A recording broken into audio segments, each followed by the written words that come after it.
They say America is built on freedom, but when you dig into the places where the highways don't reach, where the map folds into nothing but woods, mud, and silence, you find another story.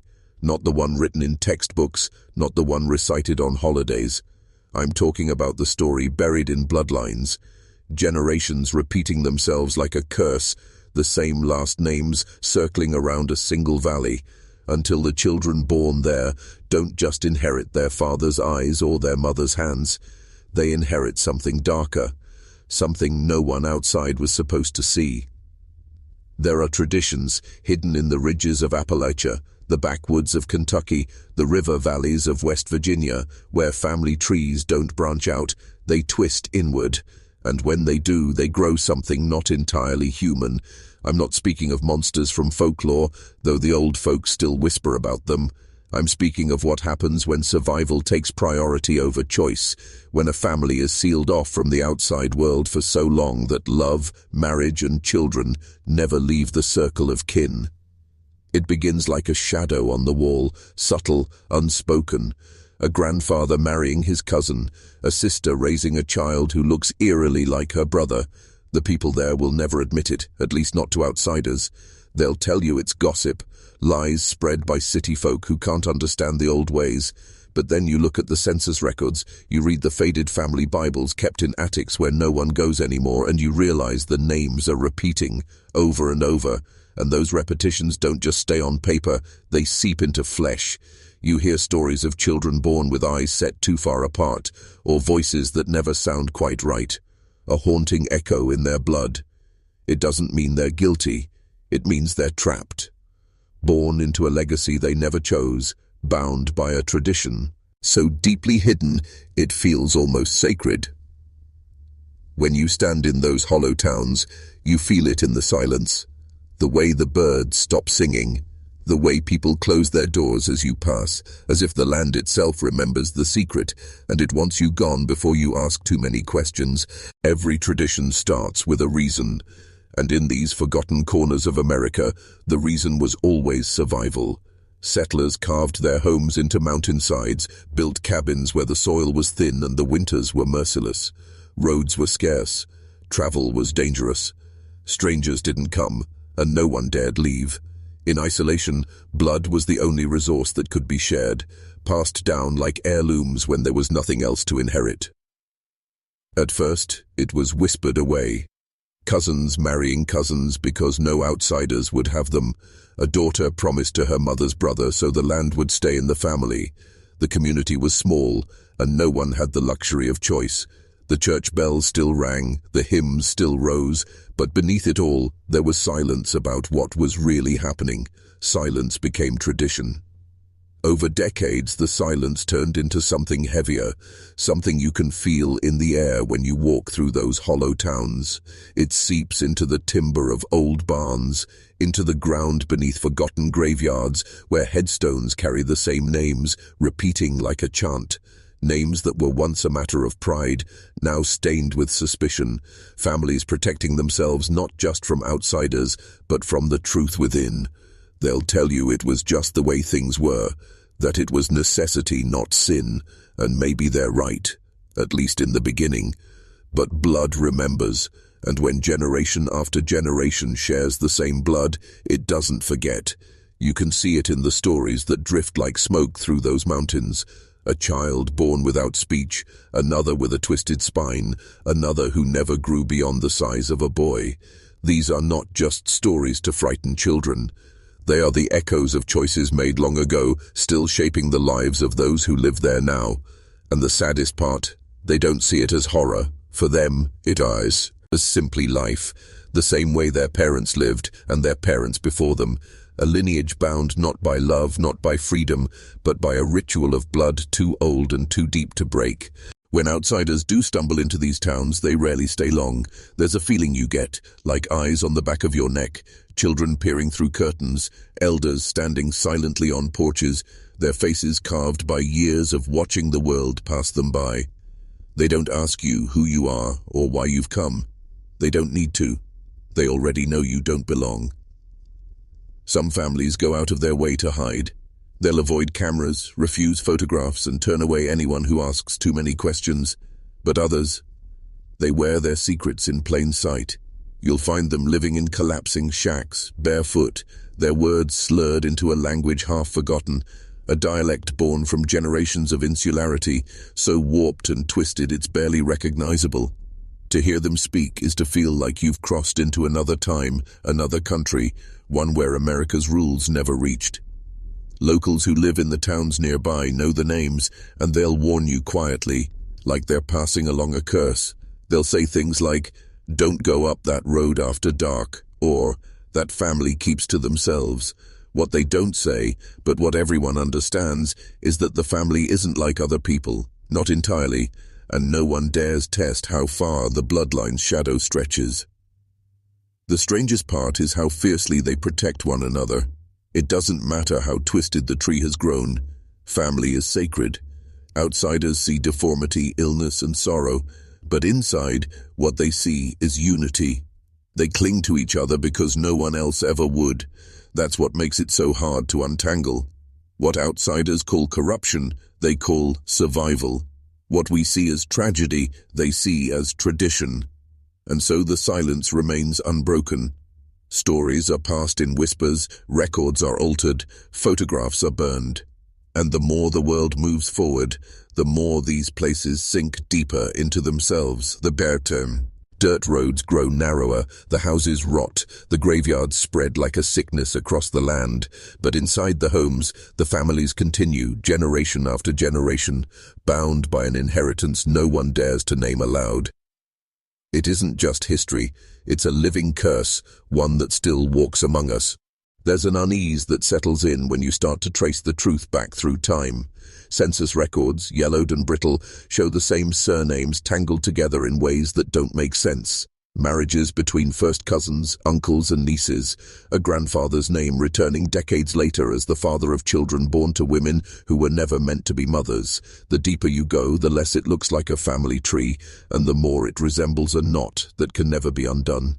But it isn't only the paperwork that tells the story, it's the oral history, passed from mouth to ear in fragments and warnings.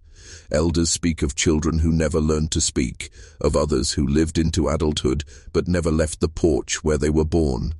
They talk about how entire families seem to vanish from the church pews overnight, not because they moved away, but because they were no longer fit to be seen in public. And then there's the land itself, abandoned cabins with windows boarded tight, as if the walls are hiding what lived inside them. Shallow graves marked only with stones, their names lost to memory but not to blood.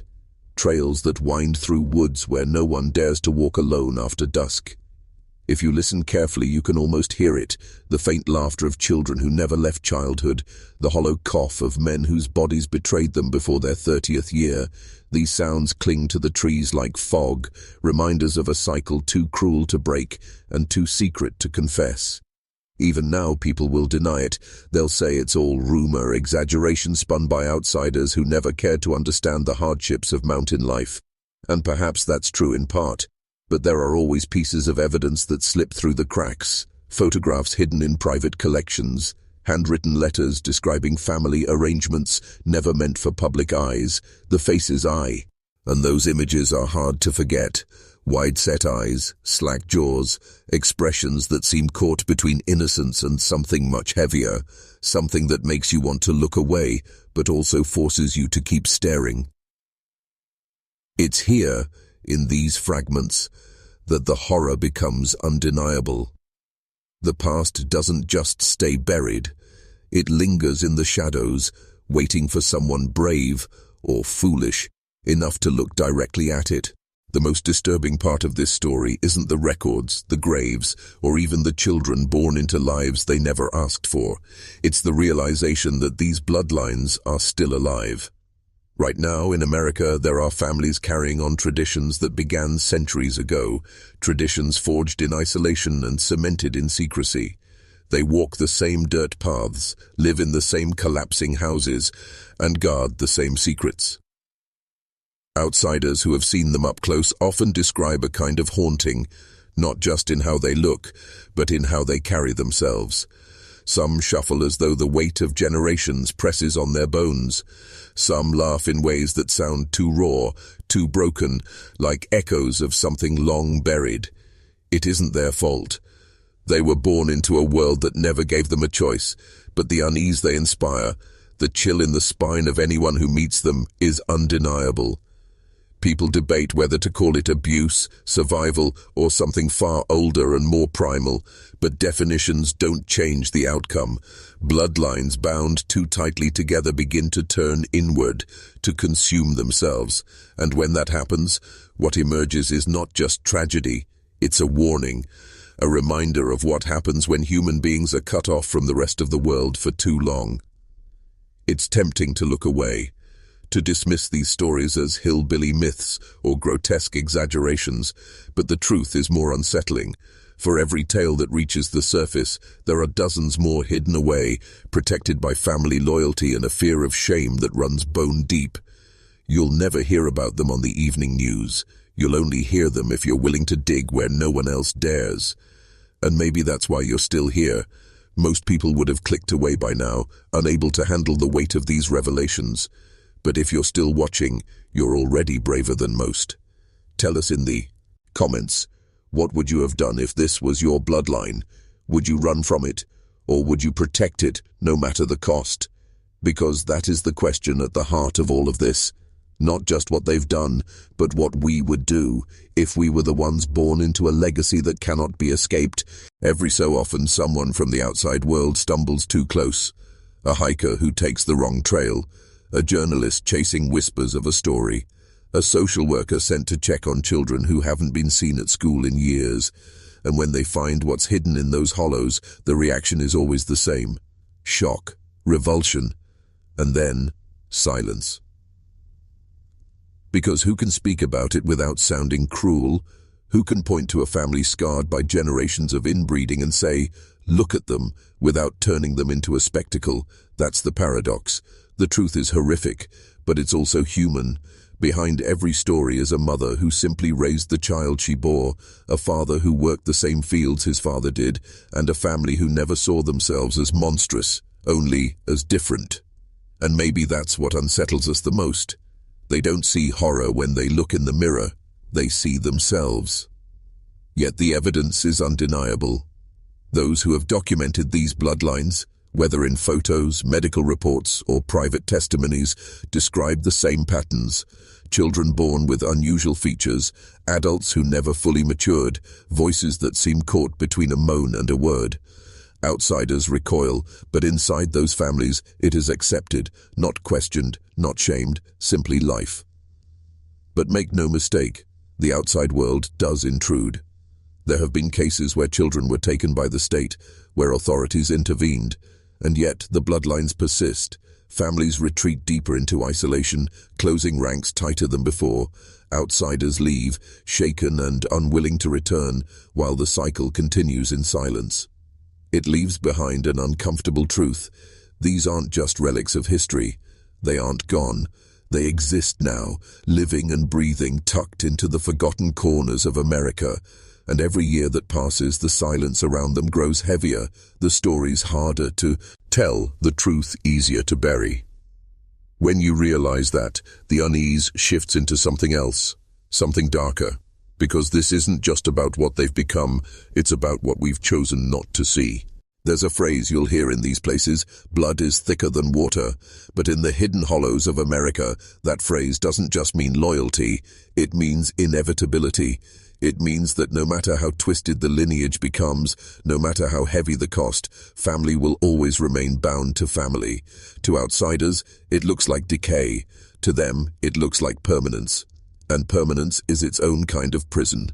Imagine being born into a name that carries generations of whispers, where everyone beyond your valley knows who you are before you speak. Imagine never being given the chance to escape, because leaving would mean betraying your kin. And even if you ran, the world outside would recognize the signs in your face, in your voice, in your mannerisms. You can change your clothes, but you cannot change your blood. This is what creates the haunting atmosphere that clings to those communities. It isn't only the deformities or the whispers, It's the sense that time itself has stopped moving, families who live the same way their ancestors did, as though America beyond the mountains doesn't exist. No smartphones, no connection, just blood, dirt, and silence. Some anthropologists have argued that these families are living fossils of an older America, remnants of a time when survival was everything and choice was a luxury no one had. But fossils are dead. These families are not. They are alive, breathing, and carrying forward a ritual that was never meant to be exposed to the light. And here lies the most unsettling truth. The land remembers. Walk through those abandoned homesteads, those graveyards filled with repeating names, and you feel it pressing down on you. The soil itself seems to hum with memory, as though it refuses to let the past stay buried. You're not just visiting a forgotten town, you're trespassing in a living archive of suffering. The people there may not admit it, they may never tell you their stories, but the land tells it for them. And once you've heard it, once you've felt it seep into your bones, you'll never forget it. Some call it folklore, others call it gossip, but those who have seen it with their own eyes know it's neither. They've come back with photographs, with shaky video clips, with testimonies that sound like confessions, whispered through clenched teeth. And yet, every piece of evidence feels like it wasn't meant to escape, like it was stolen from a world that wanted to remain hidden. The images are often the hardest to look at. Families seated on sagging porches, staring at the camera with expressions that don't quite match what you expect. Some smile, but the smile never reaches the eyes. Some simply gaze, vacant and unblinking, as though no one told them what a photograph was supposed to capture. And some look away altogether, refusing to let the outside world pin them down like insects in a glass case. There are those who have tried to tell these stories publicly, but they rarely last long in the spotlight. Audiences recoil, journalists are accused of exploitation, and then the stories vanish into the same silence from which they came. Because here's the truth no one wants to face. It isn't just disturbing, it's shameful. It forces us to admit that within our own borders, within the land of highways and skyscrapers, there are still places untouched by progress where bloodlines fold in on themselves like collapsing stars. But these aren't just relics of the past, they are ongoing legacies. Right now, as you hear these words, there are families repeating the cycle, keeping to themselves, refusing outsiders, marrying within their own. Whether out of necessity, fear, or loyalty, the outcome is always the same, and each generation carries the burden a little heavier, a little deeper into their marrow. It's easy to dismiss them as anomalies, as something alien, something other, but that's the most dangerous lie of all. Because what you're really looking at is human endure, ants twisted into something unrecognizable, a survival instinct taken to its darkest extreme. Not monsters, not myths, just people shaped into shadows by time, by isolation, and by silence. And when you realize that, the horror becomes intimate. Because if it could happen to them, it could happen anywhere. All it takes is isolation, silence, and enough time for blood to fold back upon itself. If you've stayed with me until now, then you've walked through the places most people will never see. You've stood in the graveyards where the same names are carved into stone over and over. You've entered the homes where silence is the loudest sound, and you've felt the weight of bloodlines that turned inward until they became cages. This isn't folklore, it isn't myth, it is America's shadow, a history hidden not in books but in bodies, in families, in whispers that were never supposed to escape their valleys. The truth is, these traditions don't die. They linger, passed on like scars, carried forward by generations who never asked for them. And the reason they remain is simple. Silence protects them. Outsiders leave, unwilling to speak of what they saw. Families protect their own, even when the cost is unbearable. And the land itself seems to conspire, holding the secret tight in its soil, its trees, its empty roads. But silence doesn't erase truth. It only buries it. And sometimes, when you look long enough into the cracks of forgotten America, the truth stares back. It asks you a question, not about them, but about you. If you were born into this legacy, if your name was carved into one of those headstones, if your blood carried the weight of centuries of silence, would you fight to escape? Or would you guard the secret, as they have, until the day you died? That's the horror of it all. Not the deformities, not the whispers, not the graveyards. The horror is the choice, or the lack of it. The way tradition becomes destiny, and destiny becomes a prison. These are not monsters. They are not myths. They are families. Families who became their own shadows. Families who haunt America not because they are gone, but because they are still here. And when you turn off this video, when you step back into the comfort of your own world, remember this.